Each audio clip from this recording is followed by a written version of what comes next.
I guess we just can start from a history point of view, but 20 years ago, were any of you all involved in the relationship between Hardin Memorial and Baptist, or? I was. You were? Tell us about that history and what you remember about those days.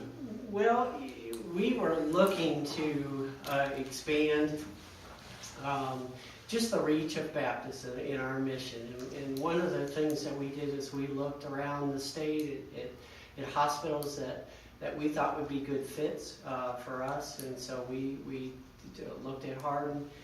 We knew that this was a great county, a great area for us to at least have some kind of presence. So we were lucky enough to be invited to present, to manage the facility. And back then, what our goal at that time was to just be a good servant to the community. We wanted to manage the hospital as well as we could for the good of this community. I think we have a track record of doing that and really caring about growing for the good of the community. So that was our goal, and I think just over the years we have always said, as we look throughout the state, if Hardin would ever come up for sale, we would love to have them within our family, and so we're very happy that this day is finally here. Both the entities are nonprofit. Yes. And there's a kinship, obviously, in culture after 20 years. Do we expect dramatic changes other than the signage? Well, there'll be an investment of capital resources into the facility, so we're looking to expand the clinical footprint of Hardin, which will be quite considerable. But the staff will stay on, and the clinical services will be expanded upon, and we're looking to really keep care right here in Hardin County and the 10 surrounding counties. So we're excited about that. So it's really an investment in the community from our perspective. Because Baptist is located in Louisville, do you anticipate a footprint change for Hardin Memorial? Because we have a 10-county service area, there are people that are concerned that Meade or Nelson people will be diverted to Baptist as opposed to coming here. That would see a change. No, we wouldn't expect. In fact, we want to expand the footprint here in Hardin County, so we're not looking to take patients out of the community at all. Ben, I may add to Jared's comments, if I may. We get that question a lot. I've been fielding that question in these quasi-public forums that we've been doing over the past several months in community and civic groups. A lot of people don't realize only 2 Louisville hospitals are bigger than Hardin on the inpatient side, and that's Jewish and Baptist. On the outpatient side, Hardin is bigger than every Louisville hospital. We have a large footprint. Baptist is committed to helping us grow that footprint right here in central Kentucky. Our goal, Baptist's goal, Hardin's goal, collectively, is to keep patients right here. Now, if patients have to go to Louisville for quaternary care or tertiary care that we don't provide, obviously we want to try to keep that in the Baptist family. Yeah, that actually goes back to the origination of the management agreement. One of the things that we agreed to is we would not try to pull patients out of your service area to Baptist. And when you look at where patients go when they do leave and go to Louisville, a very small percentage goes to a Baptist hospital.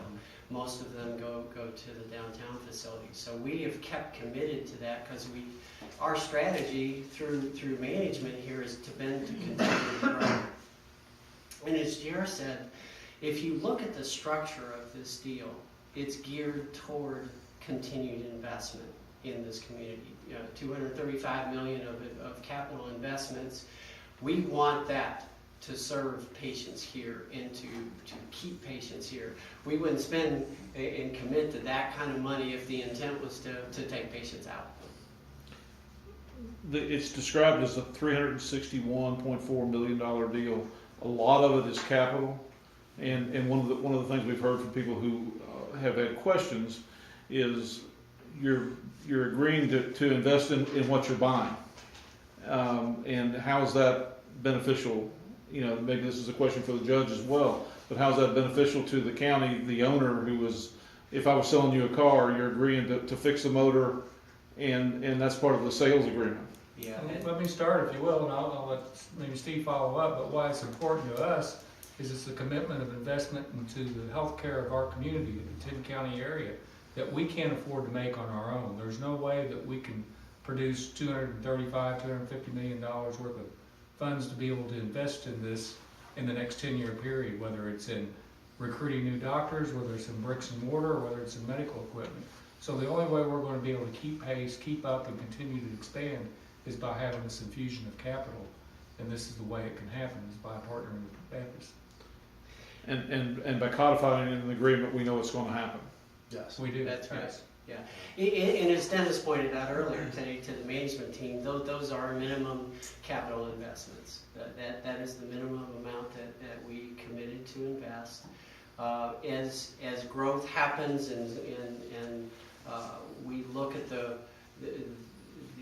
growth in the community and what we're providing, we'll evaluate that as we go. And if the need is there that we need to invest more, we'll make that happen. Just to add to what the judge said, we're not just repairing the engine and making sure the wipers are good. The $235 million is a significant number. It is more than routine capital. It's more than what it takes to just keep a hospital going. Within that $235 million, there is strategic capital, growth capital, for existing facilities on the footprint on the existing campus, as well as to expand within your service area. So it's a big number. So we're reinvesting, as you said, but we're also fixing it up. I may As add, a way to look at that. And really, my final point is having a strong hospital within a community is the interest, and that is a major employer here. And an economic engine for the community, and our deal and our commitment through that is to keep that strong and keep that growing as your community grows. well said. I may add, though, your comment about aren't they just investing in an asset that they then own? Well, here's my counter to this, and that's come up in several community forums. It's like someone buying your house and making all of the upgrades. Unlike buying a car, Baptist can take that car to Louisville or deploy that car somewhere else. It's like buying a fixed asset, a house, making all of the improvements and upgrades and a new kitchen and bathroom and all of those, but you still get to live in that house and enjoy all of the benefits that are associated with those upgrades. And Steve O's right and Jared's right. Baptist is committed to a long-term, significant, and meaningful strategic investment in Central Kentucky. The board could have approached this as, what can we, the county government, get out of all this? And taken all of the cash with a deal made with someone that would have been willing to do that. Perhaps Baptist wouldn't have, because they want, obviously, a facility that's going to be able to grow and sustain. But somebody may have made that offer to us. But what was important to us was to be able to make sure that we had long-term growing healthcare in this community for our community, not what was going to better necessarily the county government itself.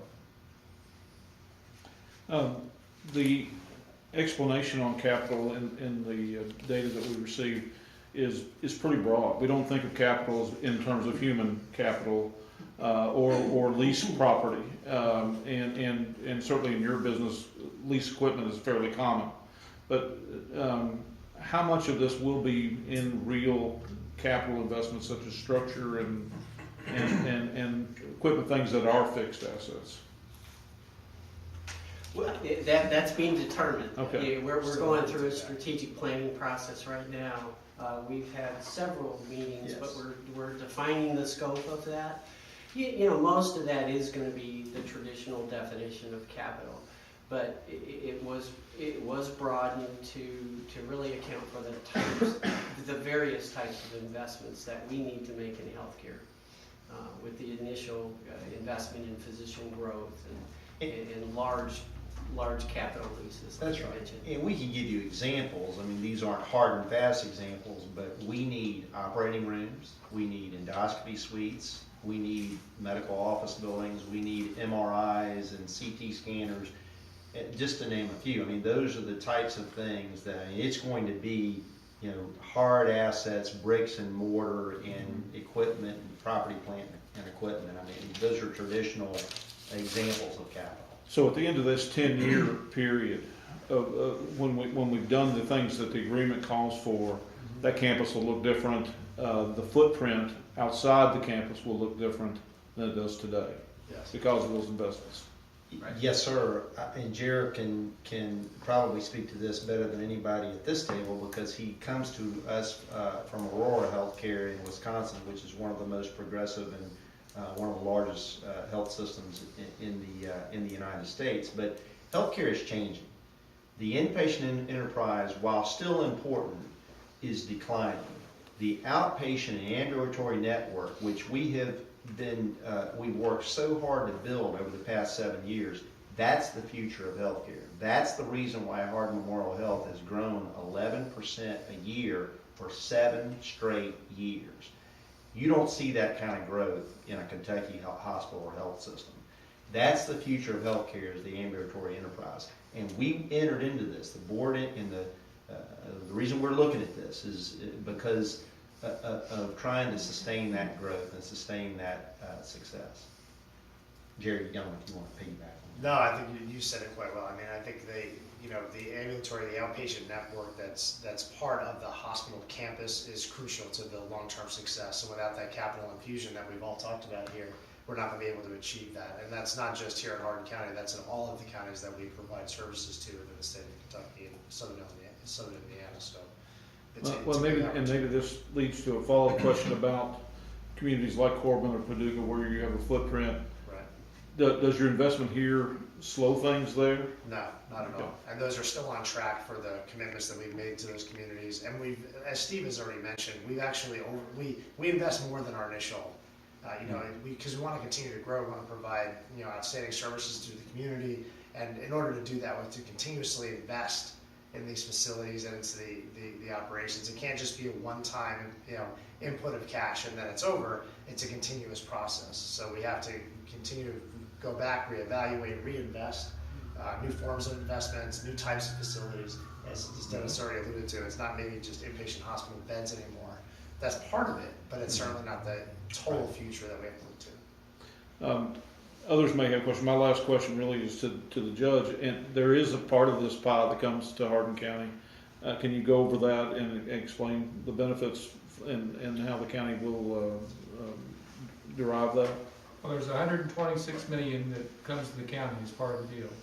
There's pension liability for the existing defined benefit program that the hospital employees now enjoy.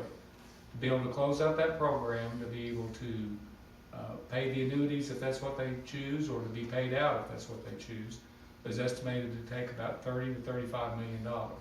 So that will come out of the money that the county receives. The county will receive $60 million at closing, of which the pension will be paid from, and then for the following 25 years, there'll be $66 million paid to the county at about $2.5 million a year to achieve that. Plus the jail benefit that the hospital has There is, traditionally provided. as part of the agreement, Baptist has agreed, which is occurring now and has for decades, that Hardin Memorial takes care of patients that can't be handled at the jail. There's routine medical that's done at the jail, but hey, when they come to HMH, that has been wrote off in the past. That Baptist will agree to take $150,000, I believe at the Medicaid rate, to be able to pay for jail medical. That is more than enough, at least at the current rate, for us to be able to meet our needs of inmates that do go to the hospital, and that will be for the 25-year period. And it has an escalator for I guess, cost of living inflation over those years. The entire document will be available to the public at About midday tomorrow. midday tomorrow. And how big is it? The summary's pretty long. Over 100 pages, about 140, I think. is what- With an There's a addendum. lot in it. It's a lot, Okay. yeah. So you've been a little lawyered up. Just a little. Anybody else have some questions for her? Yeah. Please. Well, you guys have talked a lot about the expanded footprint, and Dennis alluded to some things. Is that what you're talking about? Is more services, more equipment, more meeting the needs, I guess? of- Yes, Jeff, and throughout those 10 counties. So, Right. you know, LaRue, Meade, Nelson, you know, Grayson, Hart, I mean, all of our 9 counties, or 10 counties, I'm sorry, 9 counties outside of Hardin. So that's what we meant, and as well as investing in Hardin too. You know, we're in a fast growth mode, as we've already talked about, and we want to sustain that growth. And really the only way to sustain that growth is to partner with Baptist on this deal. You guys have bought a lot of properties though in the last 5 years. Right. How much more are you looking for? I mean, Well- how much more expansion are we talking about? Let me use an example. I just left an employee forum where the topic got off on, we need more primary care physicians and primary care providers. We've added, the medical staff in 2011 was 207 members of the medical staff. Today, we have almost 450 members of the medical staff. That's more than double in 7 years. We add primary care every year, and they fill up quickly.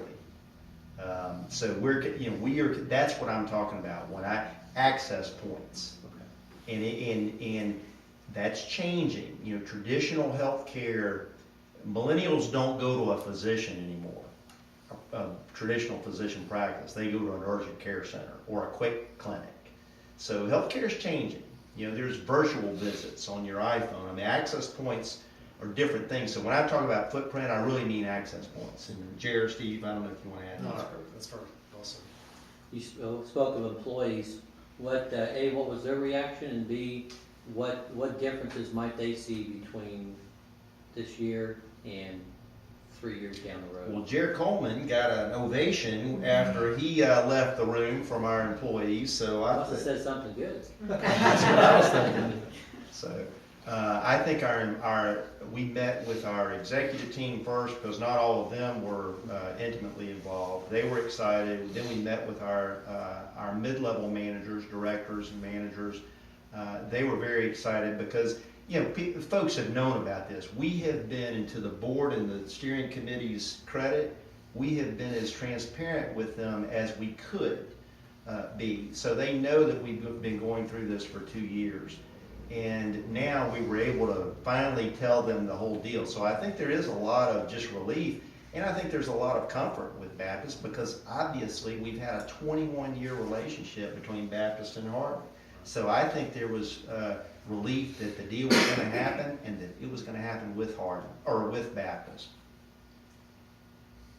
Jared, I don't know if No, you I think you're right. We're so closely aligned.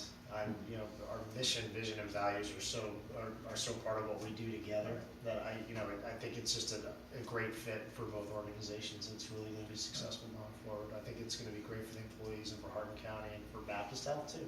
Really great for us. So. Jeff, it's interesting. We talked about the 4 C's. I feel like a Baptist preacher, four points in a poem, but Chris, you know what I'm talking about. We'll have an altar call there. That's right, that's right. But culture, compatibility, capital, and the county are the 4 C's, and there's positives under each one of those. You know, culture was very important. To the board's credit and Judge Barry's credit, they didn't go into this, and Judge just said it, but I'm going to say it again.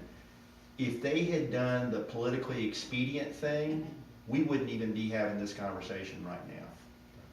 Because most counties got out of running hospitals 30 years ago. We're one of the handful of county hospitals left in Kentucky and left in the country. And they went into it not trying to get a big pile of money for the county. Now, the county was taken care of. But the bulk of it was because we wanted to take care of the 400,000 citizens that Hardin County serves, Hardin Memorial serves in those 10 counties that we serve. And we also wanted to have a little bit for the county, and it was those 4 C's, the culture, compatibility. Continuity, culture and continuity, those were the 2 most important as we started down the road. was to find a culture that fit, and then, of course, working with Baptist, the continuity that we've had for 20 years makes it easy for the transition to happen.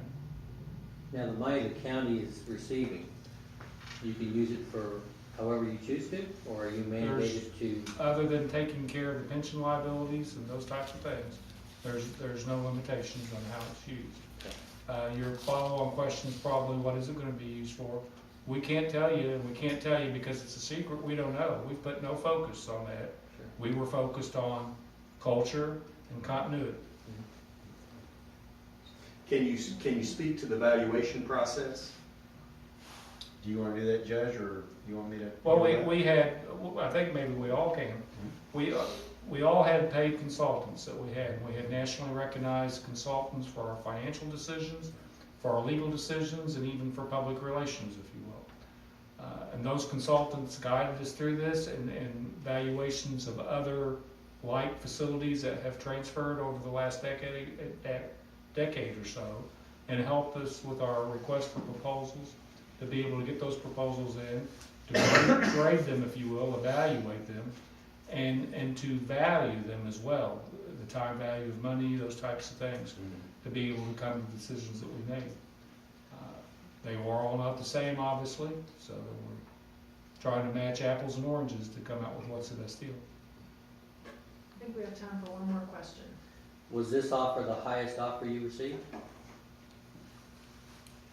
It's the best offer we received. Best overall? Best overall, and financially, I think it's safe to say that it was the best. Can I sneak one You final sure in? can. In the outline of information that was provided, one of the bullet points speaks to the hospital administrative board. What would be the relationship with that board and the existing foundation? I'll take a stab at that. So the existing foundation will remain in effect. That foundation has done a tremendous job under the direction of Joe Prather, Tracy Trout, and 21 other board members. And we've raised significant funds for the hospital to fund those, what Joe calls breakthrough initiatives for Hardin Memorial Health that we wouldn't otherwise be able to provide. That foundation will remain in effect. And with regards to the administrative board, Judge, maybe I'm talking out of school here, but I would imagine that the future composition of the 11-member administrative board, you're probably going to see a few of the foundation board members tapped to serve on that administrative board. Yes, sir. If that's where you were going, so I didn't know. Thank you. Yeah. All right, thank you for your time. Yeah.